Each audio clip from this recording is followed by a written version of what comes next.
तुमने ना बोलना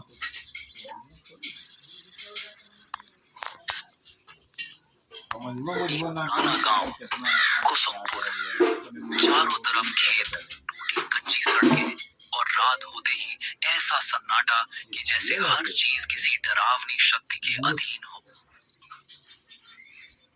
यहाँ गांव में कुछ दिनों से रात में लोग एक एक करके गायब हो रहे हैं और इन्हें कौन गायब कर रहा है ये कोई नहीं जानता।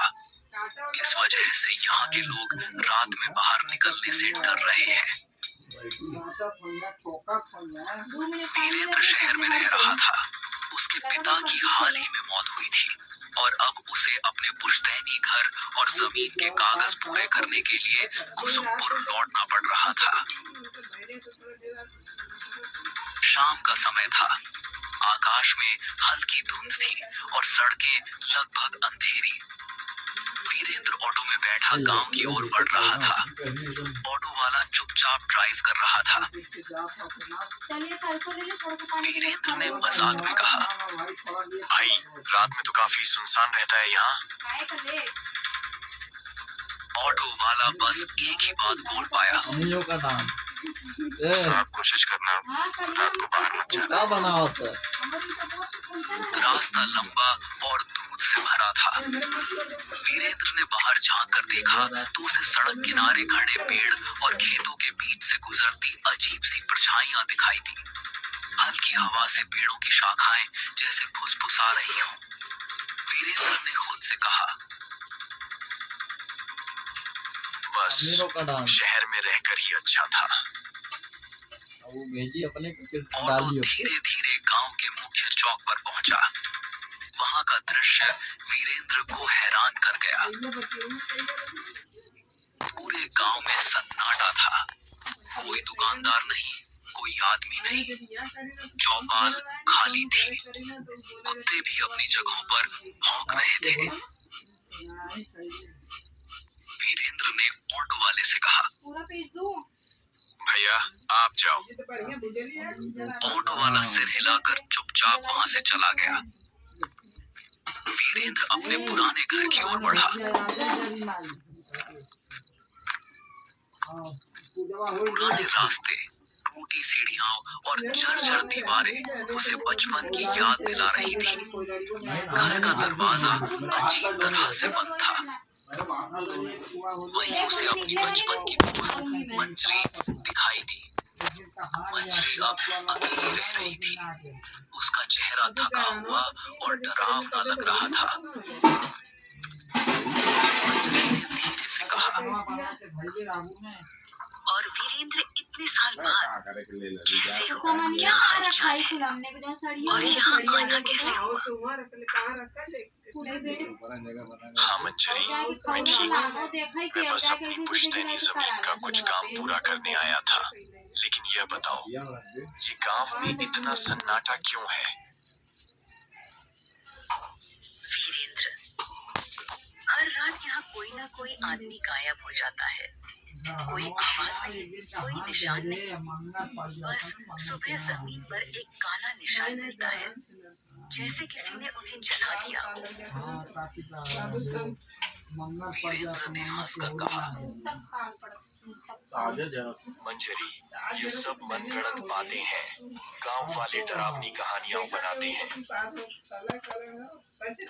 अगर तुम इसे हल्के में लोगी तो शायद बाद में पछताओ। रात में बहुत अजीब चीजें होती हैं। आवाजें, परछाइयां और कभी-कभी नाम पुकारने वाली आवाजें। बम्बई में जब लोग एक मनावे लगे वीरेंद्र ने उसे शांत करने की कोशिश की। उसके मन में डर बैठ गया। वह जानता था कि रात अब शुरू हो चुकी है और गांव का सन्नाटा धीरे धीरे उसे अपने घेरे में ले रहा है।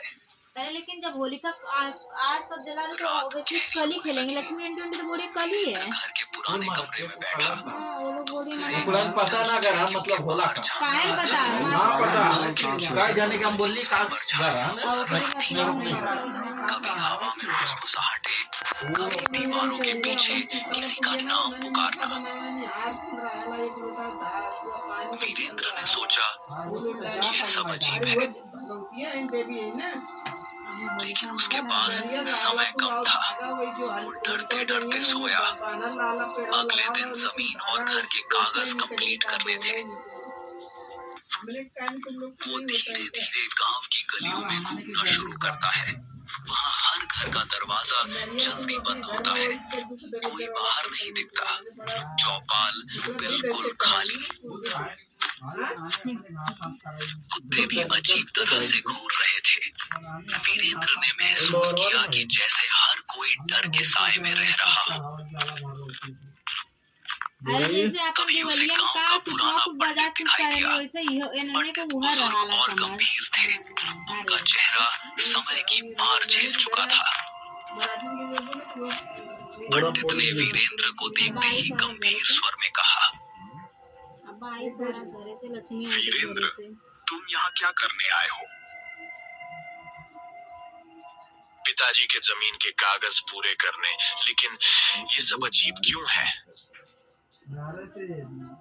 यह गांव शापित है और यह श्राप उसी जमीन से जुड़ा है जो तुम्हारे परिवार की थी। वीरेंद्र हैरान रह गया। उसने पूछा, कैसा श्राप? तुम्हारे दादा ने इस जमीन पर एक मंदिर गिरवाया था। उस मंदिर में एक रक्षक की आत्मा थी जो गांव की रक्षा करती थी। जब मंदिर डूब गया, आत्मा कैद हो गई। अब यह हर रात किसी इंसान की आत्मा खींचती है ताकि अपनी कैद से मुक्त हो सके। वीरेंद्र ने पंडित की बातों को बड़ी गौर से सुना, लेकिन उसके भीतर डर बैठ चुका था। वीरेंद्र ने पंडित की बातों को सोचते हुए रात बिताई। आसपास की धुंध और आवाजें उसे लगातार परेशान कर रही थी।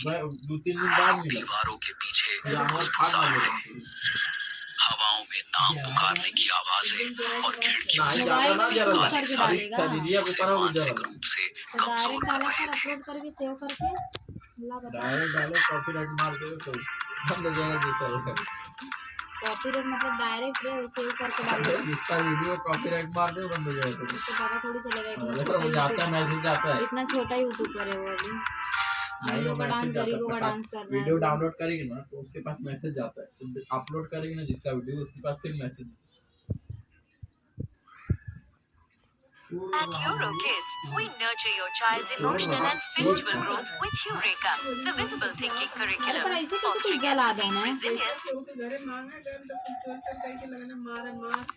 अगले दिन वीरेंद्र ने तय किया कि वह उस जगह जाएगा जहां मंदिर था।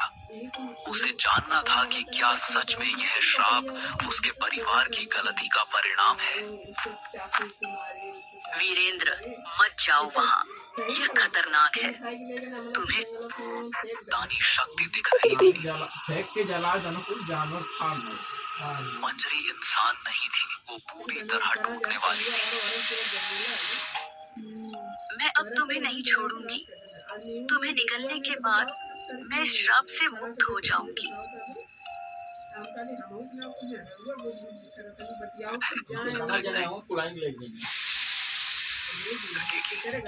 चुरा दिया।